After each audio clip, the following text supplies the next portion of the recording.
Hello बच्चों, let's see the question. A bomb of mass 6 kg is dropped from top of a tower 120 meter high. When it reaches 20 meter below from the top of the tower, it explodes into two fragments in ratio 1:2.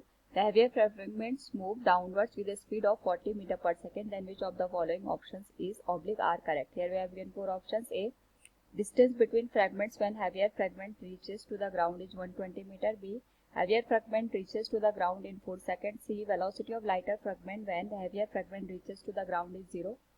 And D, velocity of heavier fragment just before strike with ground is 60 meter per second. Now to answer this question, first we will discuss here the key concept, and here the key concept will be given as conservation of momentum. तो इसमें हम दो के concept का use करेंगे. Conservation of momentum, that is अगर external force काम ना कर रहा हो उस केस में हमारे पास जो इनिशियल मोमेंटम होता है सिस्टम का वो फाइनल मोमेंटम के बराबर होता है. दूसरा हम यहाँ पे यूज करेंगे इक्वेशन ऑफ मोशन का.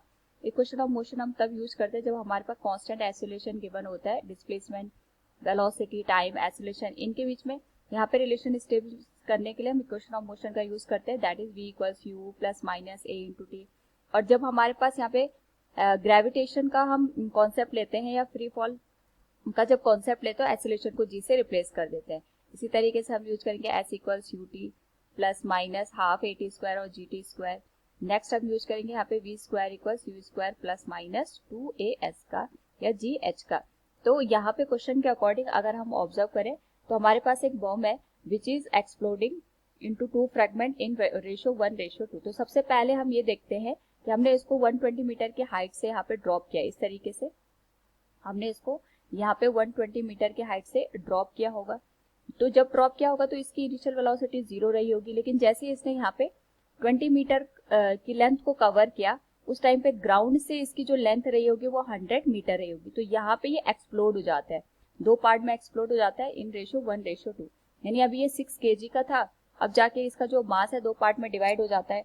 तो एक यहाँ पे बनेगा 2 kg और दूसरा बनेगा यहाँ पे 4 kg के बराबर. तो जो 4 kg का मास है वो यहाँ पे 40 मीटर पर सेकंड से डाउनवर्ड डायरेक्शन में मूव करने लग जाता है. तो सबसे पहले हम ये देखते हैं कि जब एक्सप्लोजन हुआ तो एक्सप्लोजन से पहले यहाँ पे हमारे पास जो पूरा का पूरा बॉम्ब रहा होगा उसकी मोमेंटम कितना रहा होगा, उसकी वेलोसिटी कितनी होगी जस्ट बिफोर द एक्सप्लोजन. तो इसको फाइंड आउट करने के लिए हम ये देखते हैं जब हमारे पास यहाँ पे जो 6 kg का बॉम्ब था वो डाउनवर्ड डायरेक्शन में 20 मीटर की लेंथ को कवर कर रहा है या ग्राउंड से 100 मीटर की हाइट पे है, उस पर्टिकुलर केस में इसकी वेलोसिटी कितनी है. तो यहाँ पे हम इसको इस तरीके से भी कैलकुलेट कर सकते हैं कि हमारे पास जब ये टावर के ऊपर हमने फ्री फॉल कराया था उस केस में जो पोटेंशियल एनर्जी होगी और यहाँ पे जो हमारे पास काइनेटिक एनर्जी रहेगी वो सेम रहेगी. यानी जो हमारे पास पोटेंशियल एनर्जी है वही यहाँ पे काइनेटिक एनर्जी में कन्वर्ट हो जाएगी. तो इसको यहाँ पे या तो हम इस तरीके से सॉल्व करें या तो हम यहाँ पे इस इक्वेशन ऑफ मोशन का भी यूज कर सकते हैं. That will become v square equals u square plus 2gh. Now क्योंकि हमें यहाँ पे v की वैल्यू कैलकुलेट करनी है, u तो 0 हो जाएगा क्योंकि फ्री फॉल का केस है. 2 इंटू जी को हम 10 लेके चलते हैं यहाँ पे और हाइट ग्राउंड से हम हाइट देखेंगे तो ये 100 मीटर के बराबर आएगा. तो जो v की वैल्यू होगी that will be given as square root of 2000, जिसको अगर हम यहाँ पे सॉल्व करके लिखे तो हमारे पास जो वैल्यू निकल के आएगी that will be given as 20√5 metre पर सेकेंड. ये तो जस्ट बिफोर एक्सप्लोजन की कंडीशन हमने बता दी. नाउ क्योंकि हमारे पास यहाँ पे कोई भी एक्सटर्नल फोर्स काम नहीं कर रहा है, जबकि इसकी स्पीड 20√5 मीटर पर सेकेंड रही होगी, उसी टाइम पे ये एक्सप्लोड हो जाता है. तो एक्सप्लोजन के पहले और बाद में जो मोमेंटम रहेगा वो सेम रहेगा. तो वी कैन से यार मोमेंटम को अगर हम कंजर्व रखें तो बिफोर कोलिजन जो मास था वो 6 kg था, स्पीड थी जो वो 20√5 के बराबर थी, और एक्सप्लोजन के बाद यहाँ पे दो पार्ट में डिवाइड हो गया. जो हैवियर पार्ट है उसका मास 4 kg है और वो 40 मीटर पर सेकंड से यहाँ पे मूव करने लग गया. जो हैवियर पार्ट को छोड़ के लाइटर पार्ट हमारे पास बचा है उसका मास 2 kg है और इसकी वेलोसिटी हम vl के बराबर मान लेते हैं.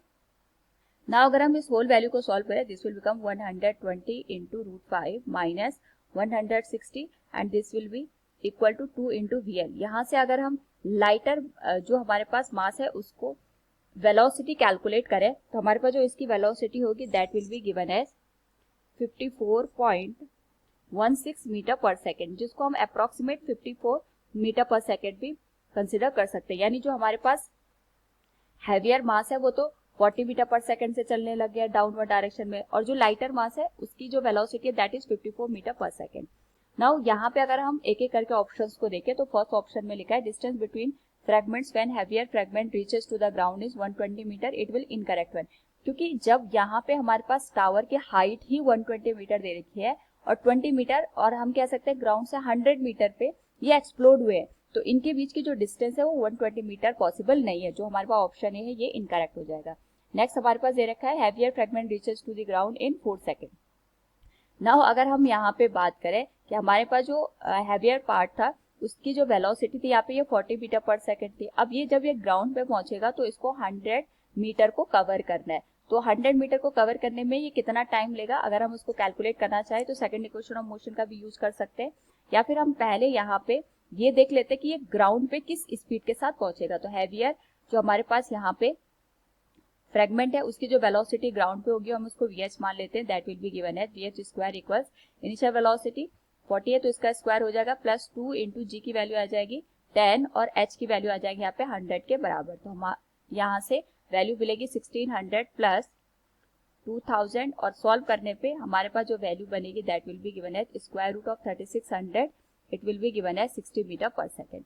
तो यहाँ से हमें ये तो पता चल गया कि ग्राउंड पे ये 60 मीटर पर सेकंड से चल रहा है, लेकिन टाइम कितना लगाएगा उसके लिए हम first equation of motion use कर सकते हैं, that is v equals u plus g into T. vh की वैल्यू आ जाएगी 60 और u की वैल्यू हमारे पास 40 है। g की वैल्यू हम यहाँ पे 10 ले लेते हैं, टाइम हम यहाँ पे t से इंडिकेट करेंगे, तो ये बन जाएगा 20 डिवाइडेड बाई 10 और ये आ जाएगा t के बराबर। तो जो t की वैल्यू है that will be equal to 2 second, यानी ग्राउंड तक पहुंचने में हमारे पास यहाँ पे 2 सेकंड का टाइम लेगा। और क्वेश्चन में हमसे पूछा गया heavier part reaches to the ground in 4 second, so ये भी इनकरेक्ट हो जाएगा।